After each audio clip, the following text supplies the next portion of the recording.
반갑습니다. 사도행전 성경 공부 5번째 시간입니다. 오늘은 새로운 공동체의 출현입니다. 말씀은 사도행전 2장 37절로 47절 말씀입니다.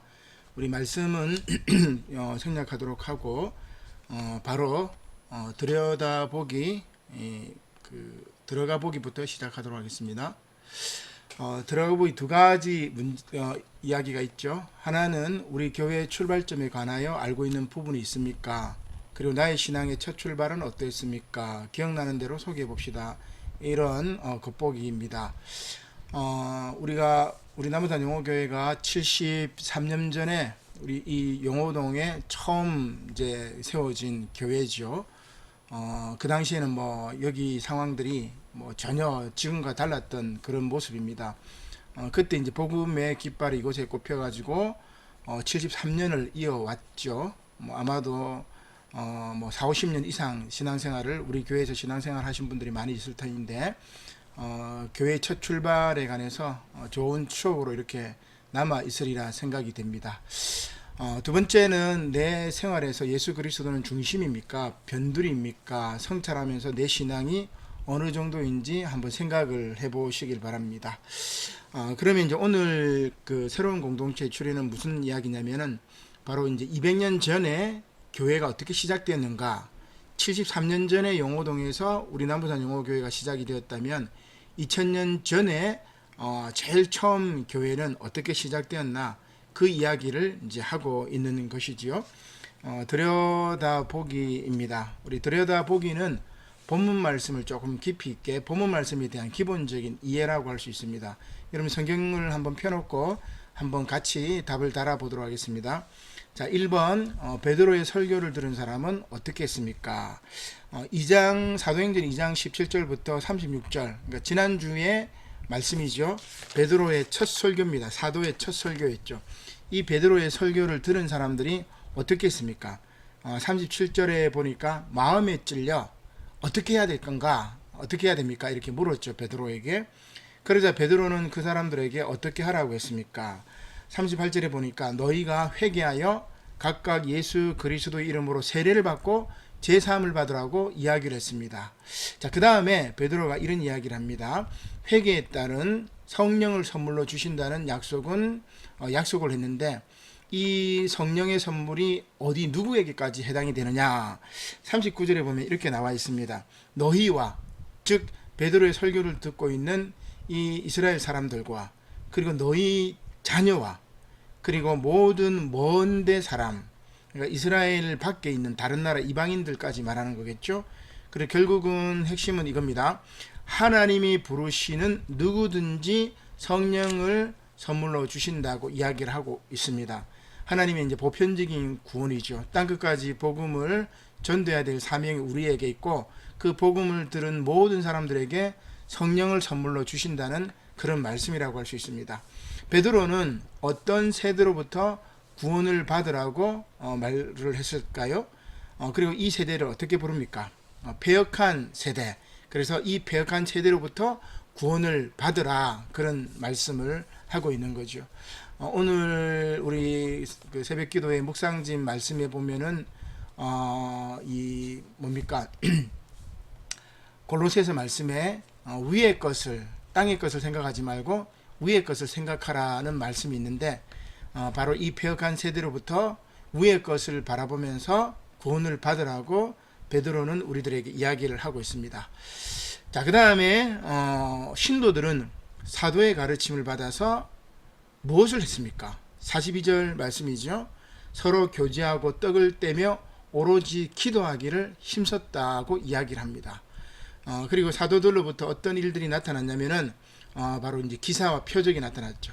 조금 위에 이제 기사와 표적에 대해서는 조금 더 우리가 살펴보도록 하겠습니다. 그 다음 7번째입니다. 믿는 신도들이 함께 생활하며 어떻게 살았나? 모든 물건을 서로 통용했죠. 재산과 소유를 팔아서 각 사람의 필요에 따라 나눠줬습니다. 날마다 마음을 같이하여 성전에 모이기를 힘썼습니다. 집에서는 떡을 떼며 기쁨과 순전한 마음으로 음식을 먹었고 그리고 하나님을 찬미했고 하나님께서는 백성들은 바로 이 초대교회 성도들에게 칭송을 하게 되었습니다. 이게 이제 초대교회의 새로운 공동체의 모습이었습니다. 마지막 8번입니다. 주님이 이 초대교회 공동체에 어떤 은혜를 베풀어 주셨습니까? 구원받는 사람을 날마다 더해 주셨다는 그런 말씀으로 우리가 본문을 이렇게 분석을 받습니다. 자, 그 다음에 이제 본문을 들여다 보았으면 이 본문에 대해서 조금 더 심층적으로 들어가 보자. 이게 이제 3단원 들어가 보기의 내용이죠. 자, 한 4가지 정도 이제 이야기가 나오는데, 자, 첫 번째는 무슨 내용입니까? 베드로의 설교는 듣는 사람의 마음에 큰 찔림과 도전을 안겨 주었다고 이야기를 하고 있습니다. 근데 그 모습이 어땠으며 어떤 반향을 불러왔느냐, 이런 이야기죠. 사람들은 이제 사도들에게 뭐라고 이야기합니까? 형제들아, 우리가 어떻게 할꼬 하고 물었습니다. 변화는 이렇게 말씀을 듣고 말씀과 행동에서 이루어져야 합니다. 그리고 이것을 우리가 참된 회개라고 하죠. 자, 그래서 새로운 공동체의 뭡니까? 특성의 첫 번째는 바로 회개입니다. 회개. 자, 여러분 옆에 그 책에다가 이렇게 1번에다가 회개라고 이렇게 써 놓으시면 좋겠습니다. 자, 새로운 공동체의 모습은 첫 번째 회개로 시작이 됩니다. 회개로 시작이 돼요. 자, 두 번째는 뭐로 이어지느냐면은 제가 한 6가지로 이렇게 살펴볼 텐데, 처음은 회개, 두 번째는 말씀, 세 번째는 친교, 네 번째는 기도, 그리고 다섯 번째는 봉사, 마지막 6번째는 공감. 이렇게 새로운 공동체의 모습이 이어지게 됩니다. 자, 여러분 그거 딱 생각하시고 다시 이제 2번 질문으로 한번 돌아가 보겠습니다. 자, 그들의 물음에 대한 답변으로, 사람들의 물음에 대한 답변으로 베드로는 무엇을 그 사람들에게 요구를 했습니까? 또 그런 요구에 사람들은 어떻게 반응을 했습니까? 베드로는 뭐라고 이야기했습니까? 회개하여 각각 예수의 이름으로 세례를 받고 죄 사함을 받으라. 그리하면 성령을 선물로 받으리라고 이야기를 하셨죠. 이야기를 했습니다. 이 약속이 하나님이 부르신 모든 자에게 하신 것이다. 너희가 이 패역한 세대에서 구원을 받으라고 말하면서 그들을 권면하였습니다. 그 요구를 수용하여 회개와 세례에 참여한 자들이 몇 명이었죠? 3,000명입니다. 3,000명이 회개하고 복음을 받아들이고 신도가 되어서 초대교회 공동체 안에 들어오게 되죠. 그래서 교회가 폭발적인 성장을 시작한 것이 바로 이 베드로의 설교입니다. 자, 그러면 새로운 공동체 출발은 첫 번째가 회개였죠. 두 번째는 뭡니까? 바로 말씀입니다. 사도들의 가르침이 우선되었던 것이지요. 그 다음에 이 그 새로운 공동체의 모습은 요 세 번째 이제 질문에 나와 있는데 4가지죠. 그래서 앞에 2가지 회개와 말씀, 그리고 지금 요 들어가 보기 3번에 나와 있는 새로운 공동체의 모습 4가지, 요 4가지를 합치면 6가지가 됩니다. 자, 그럼 이 4가지 특징은 뭐냐? 자, 첫 번째는 바로 말씀이죠. 말씀입니다. 사도들의 가르침이 우선되었죠. 그리고 이 사도들의 가르침은 예수님의 모든 것을 증언했던 가르침이라고 이야기를 할 수가 있습니다. 자, 그 다음에 이제 이 4가지의 모습들이 나오는데, 첫 번째는 서로 교제하는 겁니다. 서로 교제하는 것이죠. 이것은 강요가 아니라 성령의 열매로서 발생한 것입니다. 아무도 궁핍을 당하지 않도록 소유주들이 자신의 재산의 일부나 혹은 전부를 내어 놓았습니다. 재산을 공유하는 공동체의 모습이었죠. 이게 이제 특징 2가지가 두 번째가 되겠죠. 자, 그 다음에 또 하나는 뭐냐면은 바로 떡을 떼는 것입니다. 이것은 이제 성찬을 의미합니다. 고린도전서 11장 20절에 보면은 이하를 보면은 이제 성찬에 대한 이야기가 나오는데, 바로 성찬을 의미합니다. 신도들이 함께 식탁을 나누면서 사랑의 친교를 하는 거죠. 먹고 마시면서 친교를 하게 되는 것입니다. 그리고 이제 이 2가지를 합쳐서 서로 교제하고 떡을 떼는 것을 뭐라고 하냐면은 친교라고 합니다. 그러면 이제 이게 제일 첫 번째가 회개, 두 번째가 사도들의 말씀, 그리고 세 번째가 서로 교제하고 떡을 떼는 친교. 이렇게 이제 세 번째가 이어지고, 그다음 네 번째는 뭡니까? 요 특징들 네 가지에서 네 번째인데 바로 기도에 힘쓴다 요 이야기죠. 사도행전 1장 14절에도 나와 있고 뭐 42절에도 이렇게 나와 있는데 이 기도는 초대교회에서 아주 중요한 그런 일이라고 할 수 있습니다. 자, 이렇게 회개하고 말씀을 듣고 친교하고 기도하면서 새로운 공동체의 특징들이 이렇게 나타났죠. 자, 그 다음 또 이제 새로운 공동체의 특징 두 가지가 이제 들어가 보기에서 나옵니다. 하나는 먼저 뭐냐면 봉사, 그 다음 두 번째는 공감이라고 할 수 있습니다. 자, 봉사에 대한 이야기가 바로 들어가 보기 이제 4번에 이제 나오게 되죠. 성령은 그들 삶의 모습을 크게 변화시켰습니다. 기사와 표적이란 바로 그런 삶의 대변혁을 말합니다. 마음이 하나 되어 서로를 사랑하고 돌보며 하나님의 영광을 위하는 마음으로 모두 하나가 되어 움직였습니다. 그 모습과 결과를 한번 확인해 봅시다. 자, 교회의 기반이 되는 예루살렘 원식 교회의 그 모습은 어땠습니까? 모든 물건을 서로 통용했죠. 그리고 재산과 소유를 팔아서 필요에 따라 나누어주는 그런 공동체였습니다. 이것은 복음의 사회적 실천입니다. 자, 그래서 새로운 공동체의 특징 다섯 번째가 바로 봉사라고 이야기를 했는데, 이 봉사는 바로 사회적 실천의 다른 이름이라고 이야기를 할 수가 있겠죠. 또한 날마다 마음을 같이하여 성전에 모여서 하나님을 찬미하고 또 그러므로 말미암아 동시에 백성들에게 칭송을 받게 됩니다.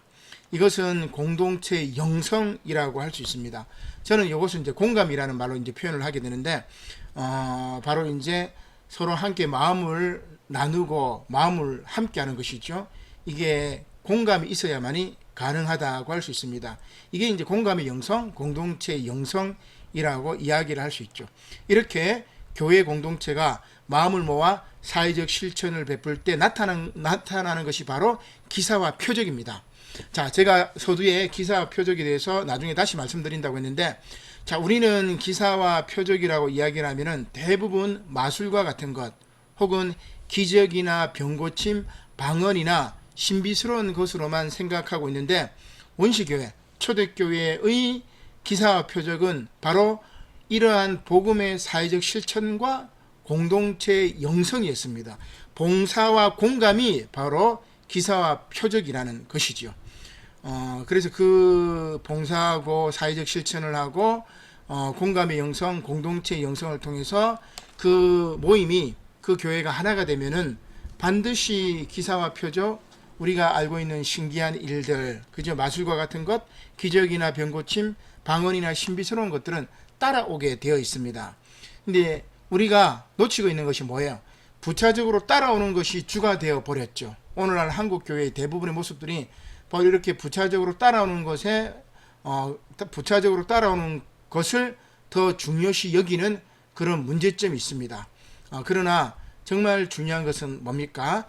바로 사회적 사회적 실천, 봉사, 그리고 그것을 위해서 공동체의 영성이 공감의 영성으로 하나가 되는 것, 이걸 통해 가지고 뭐가 되는 거지요? 기사와 표적이 따라 나오게 된다는 그런 이야기라고 할 수 있습니다. 자, 이제 만남과 믿기입니다. 우리가 뭐 여러분들이 이제 화면을 보시고 비대면 이제 성경 공부니까 여러분 스스로 이제 자문을 해보시면 될 것 같아요. 진심으로 가슴을 치며 회개한 경험이 있습니까? 예수 믿고 성령 받아 믿고 살아온 내 삶에는 어떠한 변화와 갱신이 있었는지 찾아서 고백해 봅시다. 이런 이야기입니다. 자, 이 시간 여러분 잠시 눈을 감고 정말 내가 예수님을 믿고 성령을 받고 또 이렇게 신앙생활을 해왔는데 내가 진심으로 가슴을 치며 회개한 경험이 있는지, 그리고 내가 이전에 예수 믿기 전과 예수 믿은 다음에 내 삶이 어떻게 변했는지, 변화와 갱신이 있었는지 한번 여러분 눈을 감고 한번 찾아보십시오.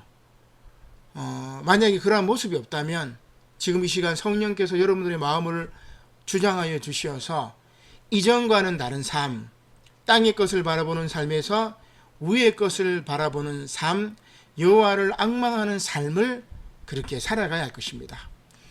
두 번째입니다. 성령으로 변화된 새로운 공동체를 보면서 내가 받은 도전과 우리 교회가 배워야 할 점은 무엇일까? 자, 한번 복습을 하면 이렇습니다. 성령으로 변화된 새로운 공동체는 어떻게 가능하죠? 제가 6가지 말씀드렸죠. 첫 번째는 제일 먼저 회개로 시작됩니다. 진심으로 가슴을 치며 회개하는 그 경험을 통해서 새로운 공동체가 나타나는 거죠. 자, 두 번째는 뭐예요? 회개한 다음에 그 마음의 텃밭에 하나님의 말씀이 들어가야 됩니다. 사도들의 가르침, 그 다음에 제가 캐리그마라고 말씀드렸지만 예수 그리스도의 십자가와 부활을 이야기하는 바로 선포, 설교를 통해서 혹은 성경 공부를 통해서 말씀 공부를 통해서 말씀으로 새로워져야 되고, 그리고 거기에서 머물면 안 돼요. 회개하고 말씀을 받고 은혜를 받았다면 이제 뭐가 돼야 되죠?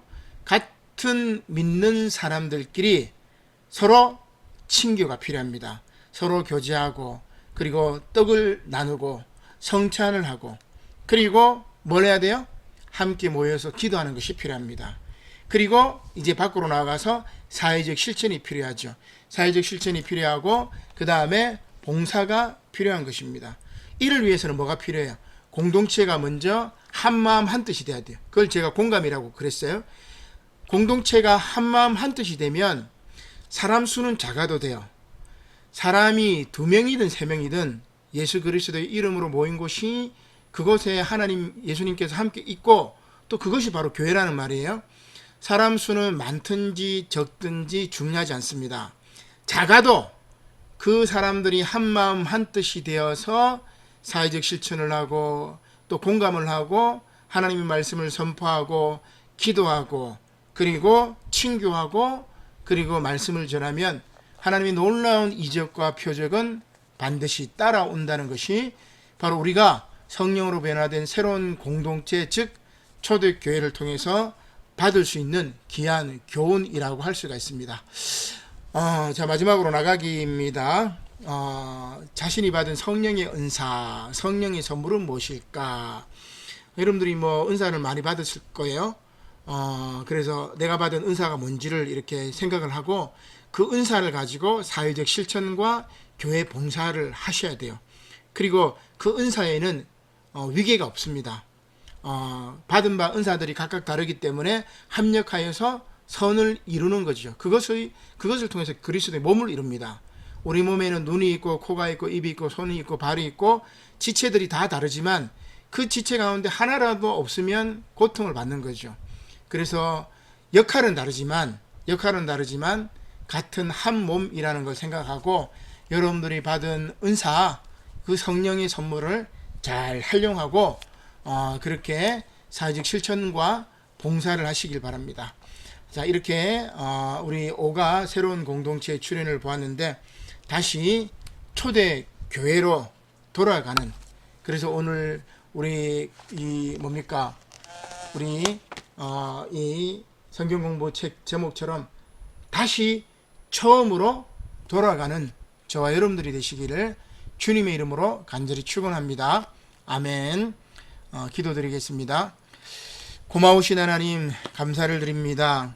오늘 2000년 전 초대교회가 탄생된 상황들을 살펴보고, 또 초대교회의 모습들을 살펴보았습니다. 먼저 회개하고 사도의 말씀을 통해서 믿음의 반석 위에 바로 섰고, 그리고 서로 친교하며 교제하고 떡을 나누고, 그리고 기도의 힘쓰므로 말미암아 사회적 실천, 즉 봉사를 하였고, 그리고 이 봉사를 위해서 성도들이 한마음 한뜻 공감하여서 그리스도의 사랑을 실천했던 것을 깨닫습니다. 주님, 우리 남부산 영호교회가 이러한 초대교회로 다시금 돌아가서, 처음으로 다시 돌아가서 73년 전 이 영호동 지역에 우리 교회가 세워진 그때로 다시 돌아가서 복음의 열정을 회복하게 하시고, 또한 사랑의 실천을 하게 하시고, 이 지역사회에 봉사하게 하시고, 또한 이를 위해서 우리 모든 성도들이 한마음 한뜻이 될 수 있도록 은혜를 베풀어 주시옵소서.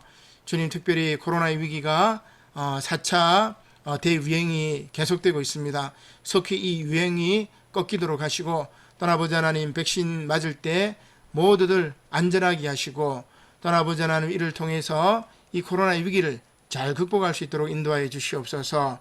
폭우가 쏟아져서 참으로 고통받는 일도 있습니다. 하나님, 한 사람 한 사람 찾아가서 위로하시고 격려하시고 더 큰 고통 겪지 않도록 하나님께서 눈동자같이 보살펴 주시옵소서. 감사를 드리며 예수님의 이름으로 기도드립니다. 아멘. 예, 감사합니다.